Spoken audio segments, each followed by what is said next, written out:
ওনারা আসছিলেন ওনাদের ওখানে নেওয়ার জন্য। ওনারা ভাবছিলেন আপনাদের চাইতে বেশি দেখাইব, কিন্তু আমি তো ওদিকে যাই নাই, আপনাদের কাছে আসছি।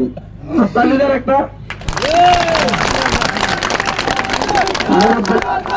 নতুন বাজারে 3 বার গেছি, 3 বারে গিয়ে দেখা করে আসছি।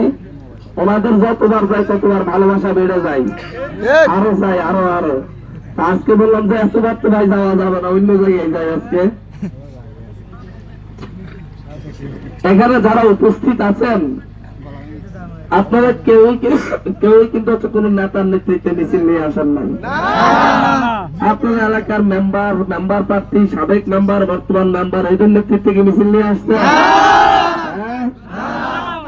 এই জনতার ঢেউ আর কেউ কখনো লক্ষ্য করতে পারবে? এই সাধারণ জনতার ঢেউ আর কখনো কি ইতিহাস তৈরি করেছে? বাজার তো 20 জন নেতা মিলাই আমি সিলাই না এত মানুষ করতে পারবো না। আমাদের কাছে পরিবর্তন জিনিসটা দেখা যায়, চোখের সামনে থেকে দেখেও যারা অস্বীকার করে তারা চোখ থাকিত অন্ধ, তাদেরকে অথবা পাগল অথবা বধির, তাই না? সুতরাং পাগল আর অন্ধ মনে করে তারা যত হুমকি ধামকি দিক চুপসে চলে যাইতে হবে। কারণ রাস্তায় তো অনেক চিল্লা পাল্লা হয়, আমরা কি সবকিছু গিয়ে কানে তুলি? কানে তুলি না। আজকে নাকি বাজি ফুটাইছে, বাজি ফুটাই কি নিজেরাই ভয়ে চলে গেছে? মানুষ তো ভয় গেল না। তাহলে কার জন্য ফুটাইলো বাজি? নিজে বললাই নিজেরা, নিজের জন্য নিজে। দেখেন এই হাতিয়ার মানুষ নতুন করে স্বপ্ন বুনতেছে, হাতিয়ার মানুষ আর বোকা না। হাতিয়ার মানুষ নতুন করে মুক্তির ঘাম পেয়েছে, তাদের আর ভয় না। এই হাতিয়ার মানুষ জানে যে হচ্ছে স্বপ্ন কিভাবে বাস্তবায়ন করতে হয়। আরে ভাই, আপনারা তো বছরের পর বছর ক্ষমতায় ছিলেন, এই রাস্তার কাজটাই তো অন্তত ধরলেন না। কোন সাহসে এই রাস্তায় এসে হুমকি দেন? লজ্জা থাকা দরকার আছে?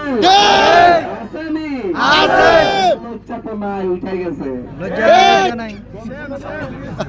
গণশুনানি করতে চাইছিলাম যখন, তখনও বাধা দিছিল, তারা ছাড়া নাকি গণশুনানি হবে। আপনাদেরকে কথা দিয়েছিলাম এই রাস্তাটা করে দিব, রাস্তার কাজ শুরু হয়েছে নি? দেখে আইছেন কে? হাত তুলেন তো। সবাই দেখে আইছে। রাস্তা কিন্তু আরো চওড়া হইব, জায়গা ছাড়ালে প্রস্তুত আছেন নি? কয় ফুট চওড়া হইব? আরো 6 ফুট চওড়া হবে, আরো 6 ফুট। মানে মেইন রোড যত চওড়া হইতো তত চওড়া হবে ইনশাআল্লাহ। আমরা এই রাস্তাটাকে একেবারে নদীর কিনারে তুফালিয়া গ্রাম পর্যন্ত নিয়ে যাবো, এইভাবে 18 ফুট চওড়া করে। হাতে 3টা মেইন সড়ক করব, সেই প্ল্যানের অংশ হিসাবে এই রাস্তাটাকে 18 ফুট করা হয়েছে। এই রাস্তাটা একটা মেইন সড়কে রূপান্তরিত হবে, একেবারে তুফালিয়া গ্রাম থেকে একেবারে ইলটন রোড পর্যন্ত। আরেকটা হবে হচ্ছে আমাদের সেই যে পুরাতন বেরিয়ে আছে বাংলা বাজার হয়ে আমাদের একেবারে ইয়া পর্যন্ত, মুক্তারিয়া ঘাট পর্যন্ত যাবে ওটা। আর তো তাহলে 3টা মেইন সড়ক গেলে আমাদের অর্থনীতি প্রসারিত হবে। আগে একটা প্রজেক্ট তৈরি করে রাখছিল যে হচ্ছে মেইন রোডটাকে 4 লেন করার। আমার কাছে মনে হইলো, জানি না আপনারা কষ্ট পাবেন, আমার কাছে মনে হইলো এক জায়গায় চওড়া করে আমাদের জনগণের সুবিধা কম পাবে, জনগণের দুয়ারে দুয়ারে সুবিধা পৌঁছাইয়া দিতে হবে। মেইন সড়ক হলে 3টা মেইন সড়কের ধারে ধারে যত বাজার থাকবে এগুলো উন্নত হবে, ব্যবসা বাণিজ্য উন্নত হবে, মানুষের যাতায়াত সহজ হবে। আমরা ফেরিঘাট মালসিরাতে করছি, সাইলি ফেরিঘাট, আরেকটা আমরা তুফানিয়া গ্রামের এখানে করতে পারবো, আরেকটা বাংলা বাজারে করতে পারবো। তাহলে মানুষের যাতায়াতটা আরো কত সহজ হয়ে যাবে। মানুষ আপনার উস্কানি নাই না কেন কাজের বাজার আমার রিক্সা দিয়ে 50 টাকা ভাড়া দিয়ে যাইতে হবে? মানুষ কেন মুসলতুল্লির টাইমে আবার ওখানে আজকে বাজার যাইতে হবে 50 টাকা ভাড়া দিয়া? মানুষ সরাসরি নাইবে, সরাসরি তার বাড়ির দরজায় নাইমা যাবে, হয়তো পায়ে হাইটা 2-3 মিনিট, 4 মিনিট, 5 মিনিট। তাহলে সুবিধা না? সুবিধা না? যানবাহনের চাপ কমবে, এতে করে অ্যাক্সিডেন্টও কমে যাবে।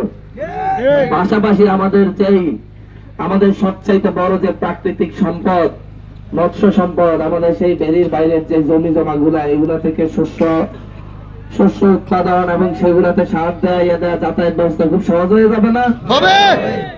আসলে কথা হচ্ছে কি জানেন, আমাদেরকে কোনো প্ল্যানই দেওয়া হয় না, আসে আর শোষণ করে সবাই চলে যায়।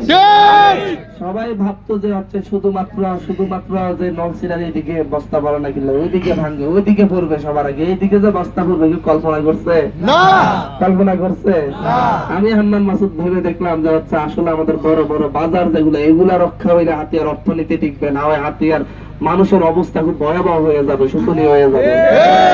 আপনাদের বাজারে শসা ফালাইছি না? করছেনি?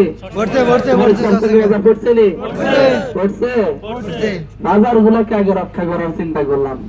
আর তো বড় প্রজেক্ট, আমরা ৩৬০০ কোটি টাকার একটা প্রজেক্ট রেডি করেছি, 2 ধাপে কাজ হবে। সেটা হলে হাতিয়াকে দেখতেই বাইরে থেকে সবাই আসবে ইনশাআল্লাহ। হেরা বলে আইসা যে আমরা নদী ভাঙ্গন রোধ করবো, এটা তো উবাইদুল কাদেরও বইলা গেছিল, দল ক্ষমতায় আসলে সব কইরা ফেলে। আর আগে তো মাটির প্রতি মহব্বত থাকতে হয়, তারপর না করতে পারবেন না। আপনার মাটির প্রতি মহব্বত না থাকলে কিভাবে করবেন? দেখেন দীর্ঘদিন ধরে হাতিয়ার মানুষের যে প্রধান মৌলিক সমস্যা সেগুলোতে হাত দিছি। 1 বছরের মধ্যে আপনার এই রাস্তাটা, মেইন রোড, ফেরি, বস্তা পড়া,